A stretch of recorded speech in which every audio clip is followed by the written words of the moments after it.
घरगुती मँगोला किंवा frutti, preservative नाही, आर्टिफिशियल कलर्सही नाही, साखर किती आहे ते आपल्याला माहिती आहे आणि एकदम फ्रेश. फक्त 4च गोष्टी आवश्यक या रेसिपीला: साखर, सायट्रिक ऍसिड, आंब्याचा रस, पाणी. बस फिरवून घेऊया आणि गाळून घेऊया. फिरवून आणि गाळून घेतल्यामुळे कन्सिस्टन्सी येते. 2 वाट्या आमरस झालाय. जेवढा आमरस तेवढी साखर. बुडेपर्यंत पाणी. त्याचा पाक करायचा. साखर विरघळेपर्यंत सतत ढवळत राहायचं, नाहीतर साखर खाली लागू शकते. पाक तयार झालेला आहे. त्याच्यामध्ये आमरस घालायचा आहे. उकळी आली आहे, आता बंद करायचा गॅस. हे कॉन्सन्ट्रेट जे आहे ते जास्त घट्ट होऊन द्यायचं नाही. पाऊण चमचा सायट्रिक ऍसिड घालतोय, त्यांनी आंबट गोडपणा येईल.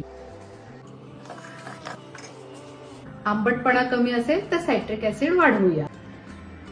परफेक्ट चव आली आहे. कॉन्सन्ट्रेट तयार आहे. गार झालं की बाटलीत भरायचं. आता आपण आपलं रिफ्रेशिंग ड्रिंक बनवूया. थोडं मीठ, थंड पाणी.